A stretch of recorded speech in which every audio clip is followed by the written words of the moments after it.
참으로 좋으신 아버지 하나님, 우리의 조급함으로 아버지를 원망하는 삶 살지 않게 하여 주시옵소서. 아버지의 때를 기다리는 저희들 되게 하여 주시옵소서. 아버지 하나님, 우리의 주어진 삶에서 성실함으로 아버지의 자녀임을 증명하는 삶 살게 하여 주시옵소서.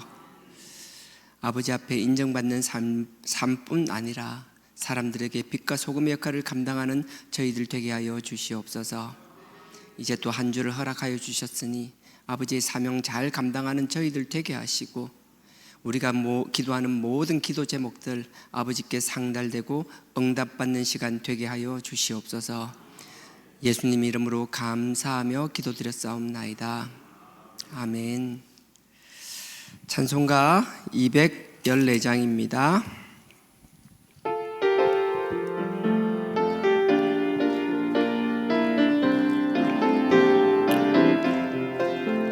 편찮는 주님의 사랑과 거룩한 보혈의 공로를 우리 다 찬양을 합시다. 주님을 만나볼 때까지 예수는 우리를 깨끗게 하시는 주시니 그의 피 우리를 눈보다 더 이게 하셨네. 우리를 깨끗게 한 피는 거룩한 생명의 물일세.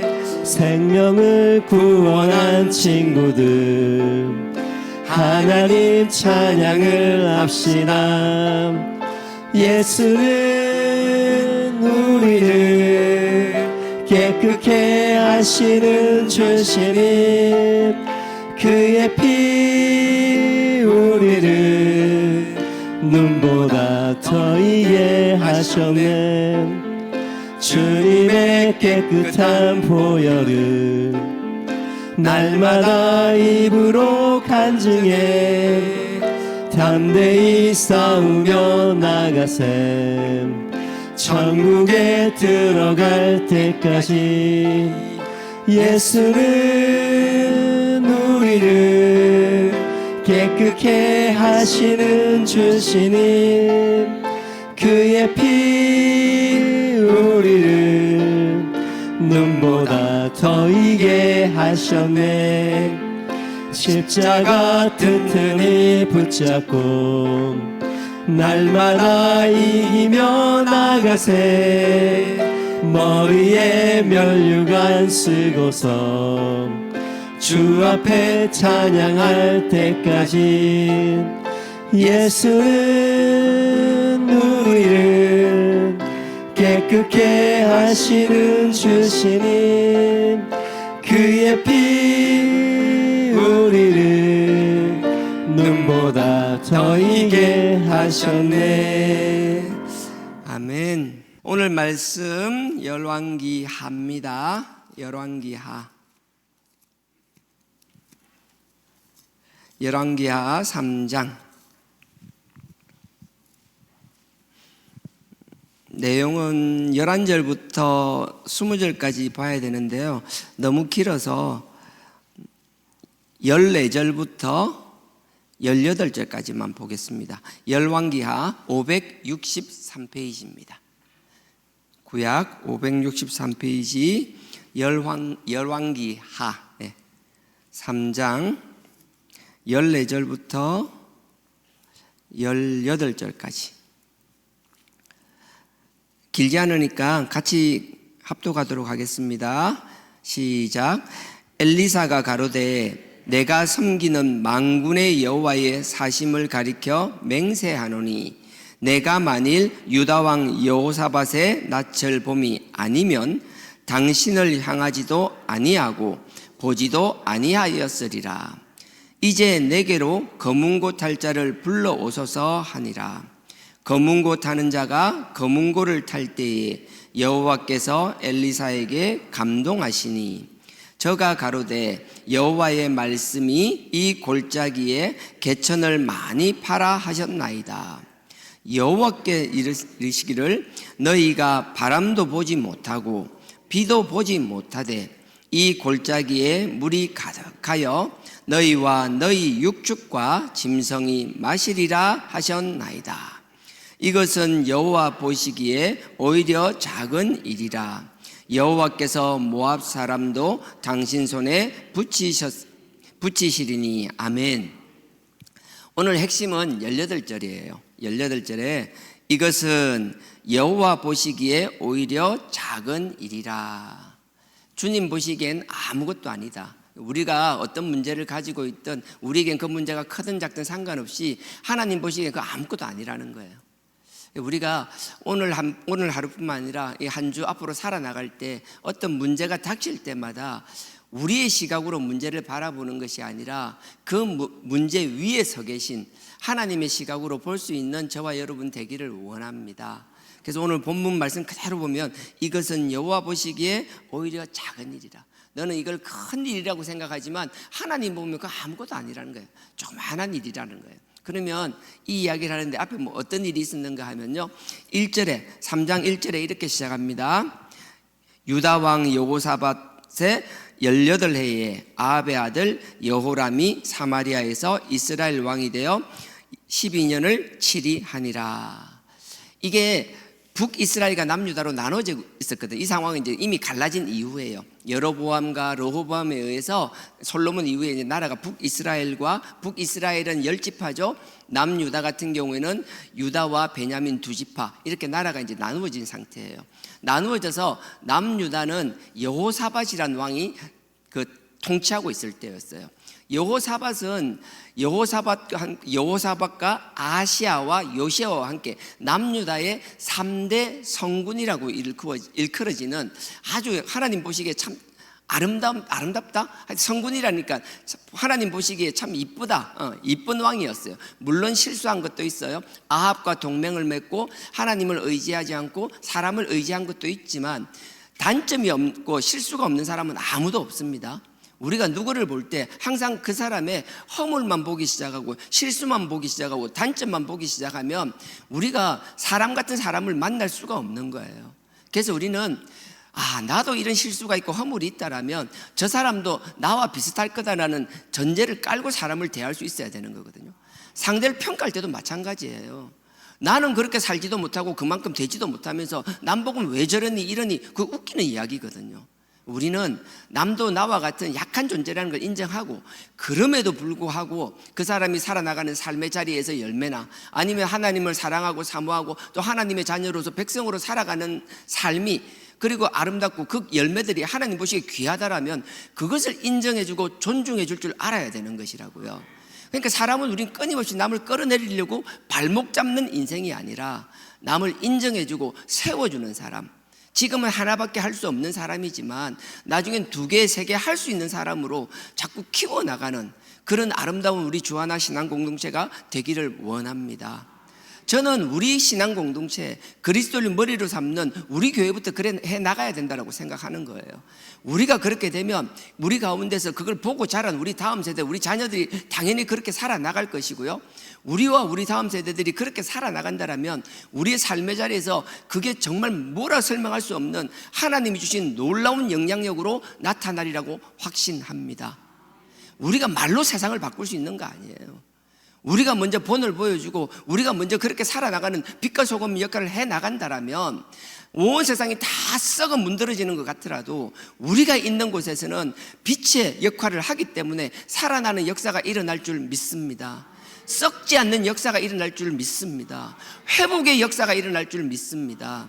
그래서 모든 부흥은, 회복은 나로부터 시작되어야 되는 것이라고요. 그리고 우리로부터 시작되어야 되는 것이고, 우리가 하나님 앞에 바로 선다라면 하나님이 우리 공동체를 통하여 하나님의 높은 뜻, 놀라운 뜻을 역사하시리라 확신합니다. 그런 일에 귀하게 쓰임받는 공동체 되기를 원합니다. 그래서 여기 이 여호사밧 왕이라 그랬잖아요. 여호사밧 왕은 그렇게 귀한 왕이었어요. 히스기야 왕과 요시야 왕과 함께 더불어 3대 성군이라 일컬어지는. 근데 이 3대 성군이 여호사밧이 남유다의 왕으로 하고 있을 때 그 당시에 아합과 동맹을 맺었대. 죄송해요, 새벽부터 맨날 이런다. 아합하고 동맹을 맺었다고 했잖아요. 근데 아합이 죽었어요. 아합이 죽고 아합의 아들 아하시야가 왕이 되었어요. 그게 잠깐 1장에 나오는데 1장 2절에 보면 이렇게 있습니다. 그 앞에 1장 2절을 보십시오. 아하시야가 사마리아에 있는 그 다락 난간에서 떨어져. 아합 왕 알잖아요. 아합과 이세벨. 그 아합 왕이 죽었어요. 전사했어요. 22장 그 앞에 사무엘하 22장에 보면 전사하는 게 나와요. 죽었어요. 그리고 나서 보십시오. 그 아들 아하시야가 왕이 되었는데 그 왕이 된 아들이 2절 아하시야가 사마리아에 있는 그 다락 난간에서 떨어져 병들매 사자를 보내어 여차여차 했는데 결국은 1년 만에 죽어버린 거예요. 그 아들 아하시야가 죽고 나니까 그 동생 여호람이 왕이 된 거예요. 그래서 아하시야 왕은 잠깐 1년이니까 왕 통치도 한 것도 아니고요. 여호람이 아합을 이어서 왕이 되었다고 생각하면 돼요. 자, 아합을 이어서 여호람이 왕이 되었어요. 왕이 되고 나면 젊은 나이에 왕이 됐습니다. 뭔가 자기 뜻대로 해야 되고 혈기왕성할 때잖아요. 근데 마침 어떤 일이 있었는가 하면 자기의 아버지 아합 그 할아버지 자기 할아버지 때 어떤 일이 있었는가 하면 어머니가 그 모압을 점령을 해버렸어요. 모압을 점령을 하고 모압에서 조공을 받고 있었거든요. 매년 조공을 뭘 받는가 하면 새끼 양 10만 마리, 그 다음에 숫양 10만 마리의 털.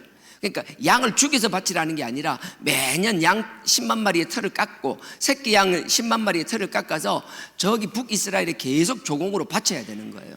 근데 그 아합이 우리가 볼 때는 악한 왕이었지만 힘이 있었거든요. 그때는 감히 반역도 못하고 찍소리도 못하다가 그 아합이 죽고 그 아들 여호람이 왕이 되니까 이제 보니까 만만해 보이는 거예요. 그러니까 모압이 배신을 하는 거예요. 그 배신하는 내용이 3장에 나옵니다. 3장 5절에 아합이 죽은 후에 모압 왕이 그 모압이 아까 그 정복을 당해서 계속 그 조공을 바쳤다 그랬잖아요. 그 아합이 죽은 후에 모압 왕이 이스라엘 왕을 배신을 한 거예요. 이걸 참지 못한 거예요. 여호람이. 북이스라엘 왕 여호람이 이걸 참지를 못하니까 남유다로 찾아간 거예요. 자기 사돈댁이니까 찾아가가지고 자기 누나가 그 여호사밧 왕의 며느리였거든요. 그게 찾아간 거예요. 그래서 저 모압이 우리를 배신했는데 그냥 둘 수 없다. 가서 우리 같이 정벌하자. 징벌이란 개념이죠. 같이 정벌을 하러 가자. 그러니까 여호사밧 왕이 뭐라고 그런가 하면 아이고 우리가 남이가 내하고 똑같다. 우리 백성하고 너희 백성하고 마음이 똑같다. 우리 군마들 우리 그 말들과 너희 말이 똑같다. 그렇게 이야기하는 거예요. 그게 7절입니다. 7절에 또 가서 유다왕 여호사밧을 보내어 이르되 모압 왕이 나를 배반하였으니 당신은 나와 함께 가서 모압을 치겠느뇨. 저가 가로되 여호사밧 왕입니다. 남유다 여호사밧이 가로되 내가 올라가리라. 나는 당신하고 똑같다. 니하고 내하고 남이가 똑같다. 내 백성은 당신의 백성과 똑같다. 일반이다. 내가 타고 다니고 우리 군인들이 타는 말도 너희들 말과 똑같다. 너희하고 나하고는 다를 게 없다. 그렇게 이야기하는 거예요. 그러면서 뭐라고 하는가 하면 8절에 보면요. 북이스라엘 여호람이 그럼 어떻게 징벌을 할까요? 모압을 어떻게 징벌할까요? 하니까 남유다의 여호사밧 왕이 뭐라고 하는가 하면 그냥 북쪽으로 가면 요단강을 건너가면 경계가 너무 모든 방벽이 그쪽에 있었거든요. 그 위험해서 안 된다. 저 에돔이 우리의 속국이니까 에돔으로 해서 돌아가자. 우리 조상이 다윗 왕이 사무엘하 8장에서 보면 그 에돔을 우리 남유다의 속국으로 만들어 주었기 때문에 에돔으로 남쪽으로 빙 돌아가면 틀림없다. 그리고 그 남쪽으로 가는 광야를 지나가야 되는데 그 광야는 에돔 족속이 너무나 잘 알고 있다. 글로 가면 우리 고생할 것 없이 그냥 기습할 수 있다. 그렇게 제안을 하는 거예요. 그게 8절입니다. 여호람이 가로되 우리가 어느 길로 올라가리까? 모압으로 어떻게 갈까요? 물어보니까 저가 가로되 남유다 왕이 가로되 에돔 광야의 길이리다. 에돔으로 가자고 이야기하는 거예요. 자기 속국이니까. 그러면서 9절에 이스라엘 왕이 유다 왕과 에돔 왕으로 더불어 행하더니 길을 둘러 행한 지 7일에 군사와 따라가는 생축을 먹을 물이 없느니라. 자기 나름대로는 북이스라엘도 그렇고 남유다도 철저하게 계산을 하는 거예요. 다 계획을 하는 거예요. 그리고 나서 남유다가 광야로 지나가야 되니까 에돔 왕을 앞세워서 에돔 사람들을 세워서 그렇게 광야길을 지나가는 거예요. 어디에 물이 있고 어디에 물이 없는지 다 알고 있는 길을 가는 것이라고요. 근데 보십시오, 뒤에 하나님이 책망하시는 건 항상 똑같아요. 왜 나한테 물어보지 않고 네 맘대로 하냐라는 거예요. 우리는 계획을 철저히 세우면 이게 하나님의 뜻이라고 착각할 때가 얼마나 많은지 몰라요. 내가 계획한 게 순탄하게 일이 진행되잖아요. 북이스라엘도 그렇고 남유다도 마찬가지예요. 우리가 계산한 대로 딱딱 맞아 떨어지는 거예요. 서로 마음이 딱 맞아요. 막 죽이 짝짝 맞아요. 그리고 그래서 에돔을 들었을 때 에돔도 와서 협조적으로 나오는 거예요. 에돔이 삐딱하게 나오면 하기 힘들 텐데 얼마나 말도 잘 듣는지 몰라요. 아이고 일사천리예요. 하나님이 주신 기회처럼 느껴지는 거예요. 근데 정작 그 광야길로 들어가고 나니까 일주일 동안 물을 못 찾는 거예요. 물을 못 찾으니까 어떻게 돼요? 사람이 마실 물도 없고, 여기 보면 생축이라 그러잖아요. 당시에 전장을 하면 군인들만 가는 게 아니에요. 요즘처럼 보급품이 있는 게 아니니까 가면서 먹어야 될 거, 염소 같은 거 양들 다 데리고 갑니다. 왜? 젖짜야 되니까. 또 먹어야 되니까 잡아 먹어야 되잖아요. 그러니까 양과 염소를 끌고 가야 돼요. 그 군인 숫자만큼, 군인 숫자는 아니지만 그들이 필요한 만큼 끌고 가야 되는 거예요. 짐도 실어야 되잖아요. 나귀도 끌고 가야 되잖아요. 얼마나 많은 생축들을 데리고 가야 되는지 몰라요. 근데 일주일 동안, 7일 동안 마실 물이 없는 거예요. 그러니까 그 반응이 어떻게 되는지 보십시오. 10절입니다. 10절. 이스라엘 왕이 가로되 슬프다. 이 슬프다는 게 아이씨, 그냥 이 슬프다. 아이씨, 뭐 되는 게 없노. 완전 개떡이다. 계속 그렇게 욕을 하는 거예요. 계속 마음에서 막 불평이, 원망이 막 끊임없이 나오는 거예요. 가로되 슬프다. 여호와께서 이 세 왕, 자기 북이스라엘 왕과 남유다 왕과 밑에 에돔 왕, 이 세 왕을 불러서 모압의 손에 붙이려고 하시는도다. 우리 이게 딱 제 모습이거든요. 하는 건 계획 세우고 치밀하게 한다 해가지고 계획은 얘가 지가 다 해요. 지가 열심히 한다고 다 하잖아요. 근데 지 계획대로 안 되면, 자기 뜻대로 안 되면 다 하나님 탓이에요. 하나님 원망하는 거예요. 하나님 입장에서 이게 얼마나 웃긴 거예요. 맨날 지 맘대로 하다가 내한테 와 지랄이라고. 하는 건 지 맘대로 묻도 안 하고 지 하고 싶은 대로 다 하고 지가 할 수 있는 통박 굴리고 다 그렇게 해요. 그리고 나서 안 되면 뭐예요? 안 되면 하나님 탓이라는 거예요. 우리가 조심해야 될 것은, 우리도 마찬가지예요. 어떤 일을 할 때마다 기도를 한다고 하지만 그 기도가 하나님 보시기에 합당하지 않은 기도가 있고, 형식적인 기도가 있고, 기도를 하는 척하지만 마음은 하나님께 상달되지 못하고 하나님의 음성을 들을 때까지 기다리지 못하는 조급함을 가지고 기도하고, 형식적이고 외형적으로는 그렇게 하는 것 같지만 마음이나 하나님과의 관계에서는 끈 떨어진 연처럼 그런 관계를 유지할 때가 허다해요. 그렇게 하면서 일을 그렇게 실행해 나가요. 근데 문제는 그렇게 하다가 안 되었을 때, 나의 계획대로 되지 않았을 때 우리가 해야 될 것은 명확하다라는 거예요. 지금 북이스라엘 남유다의 이 왕처럼, 여호람 왕이나 여호사밧 왕처럼 안 된다고 막 아이씨 뭐 이래 완전 개떡 같네 뭐 하면서 하나님 우리 여기서 막 그 모압의 손에 죽이려고 하시나? 하나님 탓해서는 안 된다라는 거예요. 하나님을 원망하는 자리에 가는 것이 아니라 나를 되돌아볼 수 있어야 된다라는 거예요. 하나님은 우리를 향한 등을 돌린 적이 없어요. 끊임없이 보고 있어요. 우리가 고개를 돌리고 우리가 등을 돌리는 거라고요. 어쩔 땐 하나님을 바라보는 척하지만 정작 눈은 감고 있을 때가 있다라는 거예요. 어쩔 땐 바라보는 척하지만 마음으로 떠났기 때문에 눈에 보이는 것 같지만 뭔지 인식조차 하지 못하는 눈뜬 장님과 같은 때가 있다라는 거예요. 그런 삶을 살라는 게 아니에요. 우리의 계획대로 되지 않을 때, 철저하게 준비했음에도 불구하고 일이 틀어질 때, 그때는 하나님 앞에 무릎 꿇을 수 있어야 되는 거예요. 이런 상황에서 오늘 본문이라는 거예요. 그래서 18절 다시 한번 보실래요? 18절. 이것은 여호와 보시기에 오히려 작은 일이라. 일주일간 광야를 지나가는데 이제 모압을 정벌하러 가야 되는데, 그게 징벌이죠. 징계하러 가야 되는데, 이건 가기도 전에 뭐 광야에서 완전 물을 못 마셔서 말라 죽게 돼. 이게 말이 안 되는 상황이잖아요. 근데 그 상황 때문에 원망하고 불평하고 있을 때 그들은 뭐예요? 결국은 답을 찾아내요. 근데 답을 찾는데 뭐를 찾는가 하면 하나님께 기도하기 위하여, 하나님의 음성을 듣기 위하여 하나님의 선지자를 찾기 시작하는 거예요. 그러니까 하나님의 선지자, 그 엘리사가 주신 답이 18절이었어요. 이것은 여호와 보시기에 아무것도 아니다.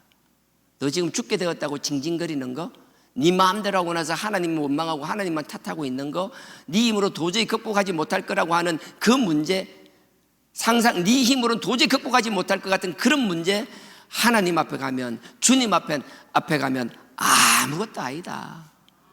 그게 하나님의 음성이라고요. 저는 우리 문제 앞에서 이 하나님의 음성이 우리의 가슴에 새겨지기를 주님의 이름으로 축원드립니다. 하나님이 이 문제를 아무것도 아니라는 걸 해결했다 소리잖아요. 정말 간단하게 해결해버려요. 하나님은 해결해버리는데, 하나님은 당신 스스로 이 문제를 다 해결할 수 있는 분이에요.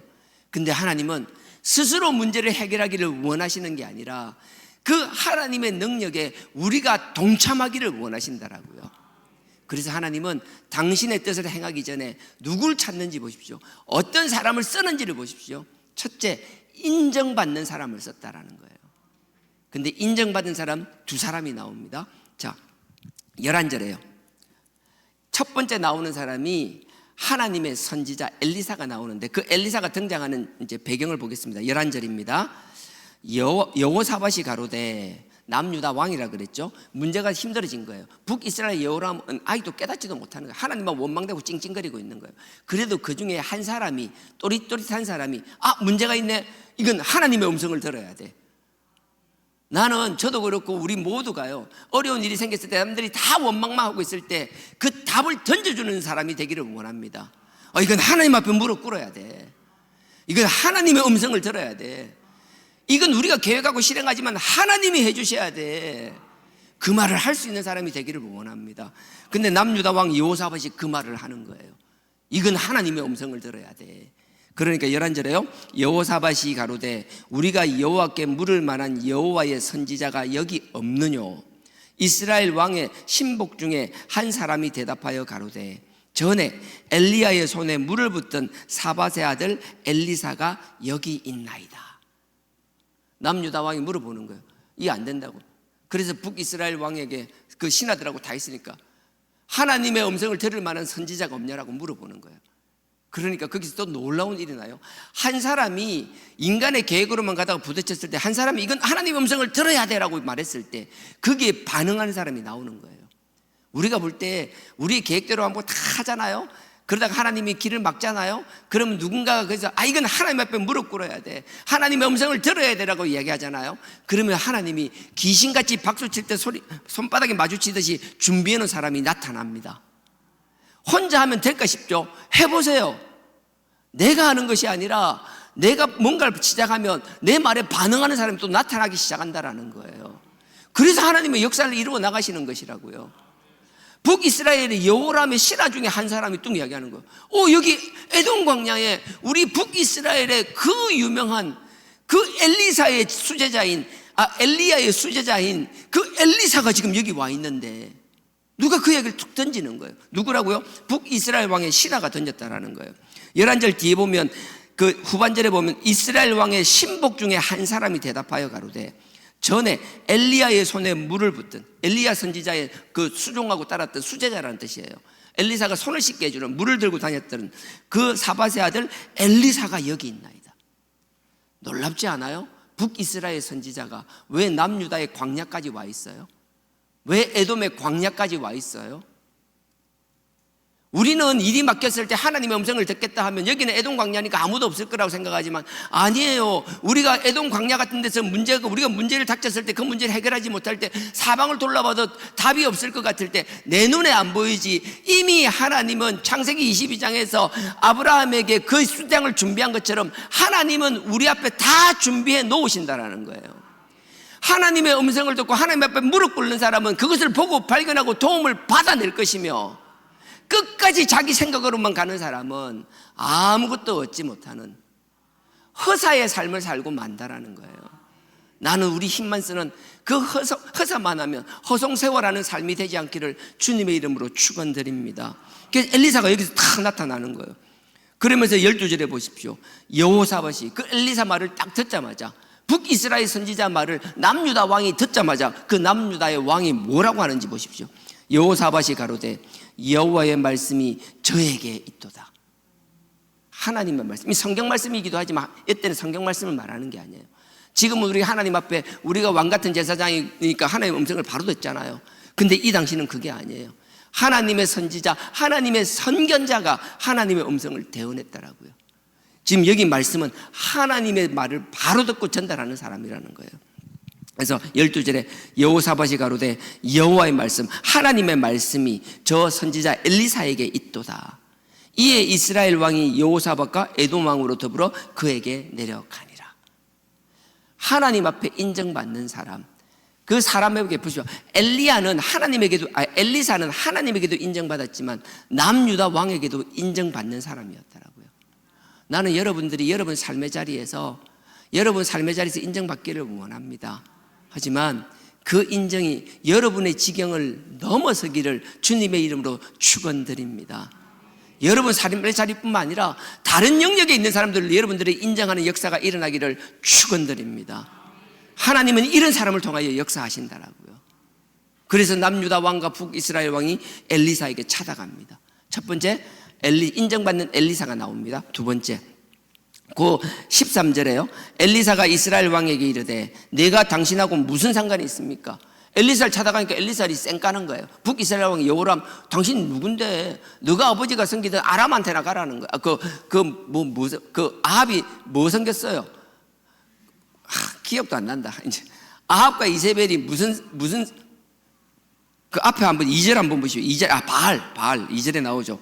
바알을 섬겼잖아요. 바알과 아세라. 그 너가 아버지 섬기던 그거나 섬기라는 거예요. 왜 나한테 찾아왔냐라고. 그럼 면박을 주는 거예요. 그게 13절입니다. 근데 보십시오. 14절을 딱 보십시오. 14절에 엘리사가 가로되 내가 섬기는 만군의 여호와의 살아계심을 가리켜 맹세하노니. 북이스라엘 왕을 대할 때하고 완전 다른 말을 하기 시작합니다. 살아계신 하나님을 가리켜 맹세하노니. 그 뒤에 보십시오. 내가 만일 유다 왕 여호사밧의 낯을 봄이 아니면, 내가 유다 왕 여호사밧이 아니면 당신을 향하여, 북이스라엘 왕 당신을 향하지도 상종도 안 했을 거라는 거예요. 이 엘리사가 딱 이야기하는 거예요. 당신 북이스라엘 왕, 난 당신 상종도 안 했을 거야. 너가 섬기던 그 바알이나 아세라나 섬겨. 하지만 내가 남유다 왕 여호사밧이 왔기 때문에 여호사밧의 체면을 생각해서, 그 얼굴을 생각해서 내가 하나님께 물어보겠다라는 거예요. 남유다 왕이었지만 북이스라엘 선지자인 엘리사에게 인정받는 왕이었다라는 거예요. 아까 처음에 이야기했잖아요. 단점이 없는 게 아니에요. 허물이 없는 거 아니에요. 실수 많이 했어요. 하지만 그 실수가 문제가 아니라 하나님을 바라보는 하나님의 중심은, 하나님을 사모하는 사람끼리는 다 안다라는 거예요. 나는 여러분들이 그랬으면 좋겠어요. 하나님과 관계가 깊어지면 깊어진 사람일수록 여러분들의 단점이 아니라 여러분들이 그 단점 가운데서도 하나님을 사랑하고 하나님을 사모하며 그 말씀에 서려고, 그 말씀에 서기 위하여 그리스도의 보혈로 발버둥치는 그 삶이 얼마나 아름답고 귀하게 보여지는지 모른다라는 거예요. 그래서 그 모습을 보고 여러분들을 귀하게 생각하는 거라고요. 험을 잡기 시작하면 험이 없는 사람이 없다라는 거예요. 우리는 험이 있습니다. 실수 있습니다. 죄가 많은 인간들입니다. 그럼에도 불구하고 영적으로 인정받을 수 있는 자들이 되기를 주님의 이름으로 축원드립니다. 영적으로 인정받는다라고 사람이 완전히 하나님처럼 거룩한 삶을 사느냐? 천만에요. 그런 인간 없어요. 그럼에도 불구하고 아버지를 사랑하고 그 중심을 바로 잡음으로 해서 엘리사에게 인정받는 여호사밧 왕이 된 것처럼 우리도 우리의 삶의 자리에서뿐만 아니라 하나님을 향한 우리의 중심도 인정받을 수 있기를 주님의 이름으로 축원드립니다. 하나님은 이렇게 인정받는 두 사람을 통하여 역사하신다는 거예요. 그 두 사람을 통하여 역사하시는데 그 역사를 어떻게 하시는지 보십시오. 16절입니다. 저가 가로되 여호와의 말씀이, 엘리사가 말하는 거예요. 엘리사가 가로되 여호와의 말씀이 이 골짜기에 개천을 많이 팔아 하느니라. 하나님의 역사와 하나님의 응답은 정말 생뚱맞은 것이었어요. 그냥 꼬랑 파라는 거예요. 개천을 파라는 거예요.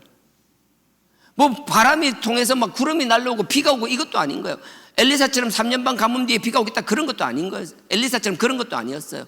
그냥 고랑을 파라고만 하는 거예요. 근데 놀라운 건요, 이 말도 안 되는 이 말씀에 하나님을 향한 중심이 있는 사람들은 그 여호사밧 왕은 고랑을 판다라는 거예요. 이게 정말 쉽지가 않아요. 우리는 순종이 우리의 지적 능력으로, 우리의 경험으로 이해되고 따를만 하면 하는데 그걸 넘어서면 안 해버려요. 근데 하나님은 놀라운 역사는 우리가 우리의 한계를 넘어서는, 우리의 상식을 넘어서는 순종에 하나님의 응답이 일어난다라는 거예요. 그 뒤에 사장도 마찬가지예요. 지난번에 한 거, 그 기름 나오는 거, 그런 많이 피로 올라오는 것도 마찬가지잖아요. 그 말이 되는 순종이에요? 말이 안 돼요. 그것도 엘리사가 하는 거예요. 엘리사의 제자 중에서 하나 빛이 많아가지고 그러다가 죽고 나니까 빛을 남기고 죽으니까 자녀들이 막 노예로 팔려가게 생겼잖아요. 그때 하는 이야기잖아요. 그릇을 많이 준비하라는 거잖아요. 근데 하나님의 명령은 이럴 때가 있다라는 거예요. 우리의 상상을 넘어서는 것이 아니라, 우리가 하는 것이 아니라 하나님이 한다라는 그 하나님의 절대적인 신뢰와 믿음을 전제하는 순종이 하나님을 역사하게 하신다라는 거예요. 믿는 자에게 역사하고 믿는 만큼 역사하신다라는 거예요. 그래서 16절에요. 저가 가로되 여호와의 말씀이 이 골짜기에 개천을 많이 파라 하셨나이다. 그러니까 보십시오. 17절에 여호와께서 이르시되, 개천을 파고 나면 뭐라고 하는가 하면, 여호와께서 이르시되 너희가 바람도 보지 못하고 갑자기 막 바람이 불어서 저기서 막 먹구름이 날라오고 이런 것도 너희들은 못 볼 거라는 거예요. 그런 일이 안 일어날 거라는 거예요. 갑자기 막 바람이 불어서 먹구름이 와서 비구름이 몰려오는 그런 일이 없을 거라는 거예요. 바람도 보지 못하고 비도 보지 못하되, 그리고 하늘에서 비가 내리는 것도 보지 못할 거라는 거예요. 그런데도 불구하고 이 골짜기에 물이 가득하여 너희와 너희 육적과 짐승이 마시리라. 비구름도 안 오고 비도 안 오는데 고랑을 파놓으면 그 물이 다 찰 거라는 거예요. 일주일간 물을 못 먹은 너네 병사들이 다 물을 먹고, 너네들이 데려온 그 육축 짐승, 양과 염소와 나귀와 모든 것들이 다 물을 먹게 해주겠다라는 거예요. 그러니까 그 고랑을 팠잖아요. 근데 문제는 고랑을 파니까 바로 이 일이 일어나냐? 그게 아니라는 거예요. 하나님 앞에 순종은 우리가 하고 나서 인내함으로, 흔들리지 않는 중심으로 기다리면 하나님의 때에 일어난다라는 거예요. 그 하나님의 때가 언제인지 보십시오. 18절에 제가 오늘 퀴즈니까 읽고 또 19절로 넘어갈게요. 이것은 여호와 보시기에 오히려 작은 일이라. 지금 내가 말하는 거 말도 안 되는 것 같지, 근데 하나님 하면 이게 아무것도 아니라는 거예요. 여호와께서 모압 사람도 당신의 손에 붙이시리라. 지금 너네들이 물을 못 먹어서 걱정인데 물만 먹게 하는 거, 너희들이 물을 먹고 짐승들이 물 마시고 그거로 끝나는 게 아니라 너희들이 가는 목적이 뭐예요? 모압을 정벌하러 가는 거잖아요. 모압을 징계하고 정벌하는데 그 모압도 너희 손에 딱 붙여주시겠다라는 거예요. 너희가 가서 치는 것이 아니라 너희 손에 내가 모압을 끄잡아서 손에 붙여주시겠다라는 거예요. 그러고 나서 19절 보십시오. 당신들이 모든 견고한 성과 모든 아름다운 성을 치고 모든 좋은 나무를 베고 모든 샘을 메우고 돌로 모든 밭을 헐리라더니, 너네들이 가면은 모압 군사를 너네들에게 붙여줄 것이기 때문에 모압 군사가 너네 손에서 진멸당하고 나면 나머지 지금 말하는 일은 그냥 일사천리로 저절로 다 되게 해주겠다라는 거예요. 그러면서 20절 보십시오. 아침에 미쳐 소재 드릴 때에, 내일 아침이 되면 아침 일찍이, 그때 소재 드릴 때 상번제라고 있어요. 아침 일찍 새벽에 한번 예배 드리고 오후에 한번 예배를 드려요. 이건 상번제, 항상 드리는 제사예요.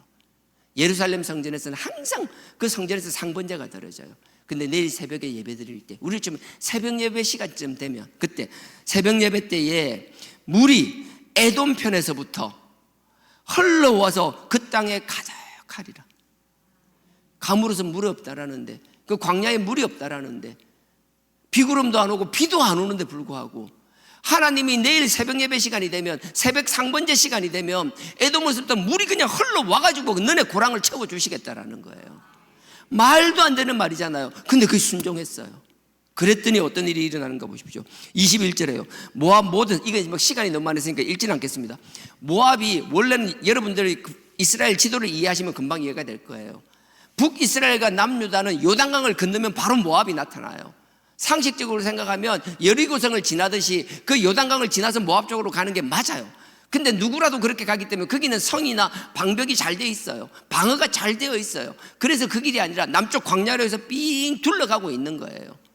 근데 둘러가는데 일주일 동안 물을 못 먹고 일들이 생기잖아요.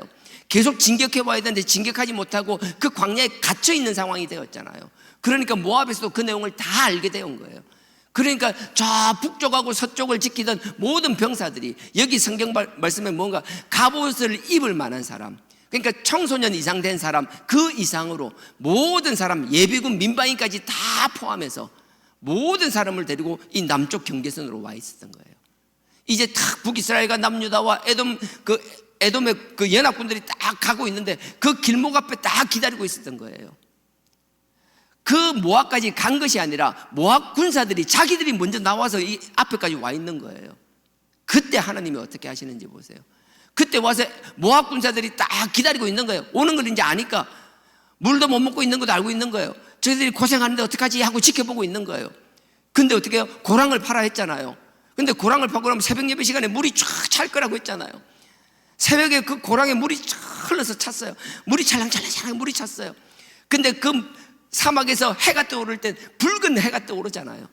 붉은 해가 사막에서 싹 광야에서 떠오르는 거예요. 그러니까 물이 뭐처럼 보니까 붉은 피처럼 보이기 시작하는 거예요. 그러니까 이 군대가 어떻게 됐어요? 이스라엘과 남유다와 그 목축들이 물이 있으니까 물을 먹었을 거잖아요. 그러니까 이 모압 사람들이 볼 때는 막 물이 보면 핏물처럼 붉은데 거기에 사람들이 막 주변에 막 사람들이 모여 있잖아요. 그게 어떻게 보였을까요? 저거들끼리 죽고 죽이고 싸운다라고 생각한 거예요. 북이스라엘과 남유다가 막 서로 싸운다고. 그게 뒤에 21절에 보면 22절에 그 내용이에요. 서로 싸운다고 생각한 거예요. 그러니까 우리가 그냥 가서 차지하면 된다고 착각에 빠지는 거예요. 그래서 모압 군대가 말도 안 되는, 미리 정탐꾼을 보내서 정찰하는 것도 없이 그냥 우리가 가서 노획하러 가자, 그냥 가서 가져오기만 하면 된다, 마치 소풍 가듯이 쇼핑 가듯이 가벼운 마음으로 그 이스라엘 진영으로 들어오기 시작하는 거예요. 전멸을 당해버려요.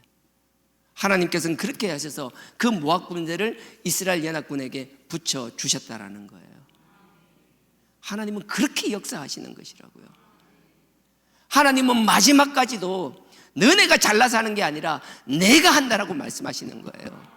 그리고 나서 얼마나 놀라운지 아세요? 모압이 이렇게 됐을 때 모압이 막 놀래 자빠지는 거예요. 막 두려워서 막 떠는 거예요. 그 모압 왕이, 제가 뭐 지금 시간이 그만하라 하니까, 결국 자기 아들을, 그모스 신에게 자기 아들, 자기 후계자를 그냥 태워서 죽여버려요. 번제로 드리는 거예요. 말도 안 되는 일이다. 근데 그 말도 안 되는 일도 하나님의 뜻 가운데서 신명기 2장 9절에 하나님의 말씀을 성취하기 위한 계획 가운데 있었다라는 거예요. 분명히 하십시오. 우리가 볼 때 장애가 있는 것 같고, 길이 막히는 것 같고, 둘러가야 되는 것 같고, 아무것도 못하고 주저앉아야 되는 상황이 있을 수도 있는 것 같지만, 하나님은 그 상황의 주인이신 분이고, 그 상황에서도 당신이 계획하신 당신의 뜻을 이루어 나가시는 분이라는 사실, 그리고 그 하나님의 뜻을 이루기 위하여 하나님이 다 온전히 혼자 하실 수 있지만 하나님은 인정받는 자를 찾고 계신다라는 사실, 우리 영역에서 인정받는 자 되기를 원합니다.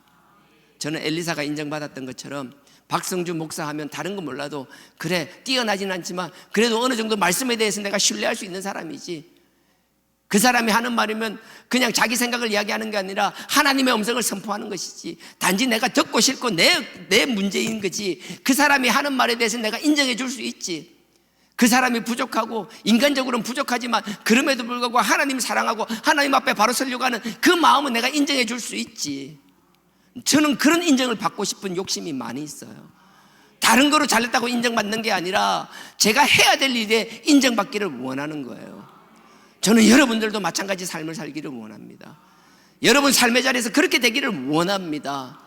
영적으로 서로가 인정해주는 공동체 되기를 원합니다. 서로를 세워나가는 공동체 되기를 원합니다. 하나님만이, 그리스도만이 우리의 주인이고 머리인 줄 믿습니다. 아멘. 이 시간 다 같이 기도드리겠습니다. 아버지 하나님, 우리가 계획을 세우고 일을 진행하다가 뜻대로 되지 않으면 엉뚱하게 하나님을 원망하고 탓하는 어리석은 자가 되지 않게 하여 주시옵소서. 하나님은 그 가운데서도 우리의 중심을 보시기를 원하며 중심이 잡힌 우리를 통하여 역사하시기를 원하신다라는 사실, 우리의 계획이 잘못된 것이 아니라 하나님은 그 계획을 이루어 나가는 과정에서 우리와 함께 하시기를 원하신다라는 그 사실, 그래서 아버지 앞에 아뢰며 아버지와의 관계를 무엇보다도 중요하게 여기며 말씀에 든든히 서는 삶 살 수 있는 자들 되기를 원하시기 때문에 우리가 그렇게 살아나가는 자들 되게 하여 달라라고 아버지 앞에 실망시키는 것이 아니라 인정받는 삶 사는 자 되게 하여 달라라고 이 시간 다 같이 주의 삼창하고 기도드리시겠습니다. 주여 주여 주여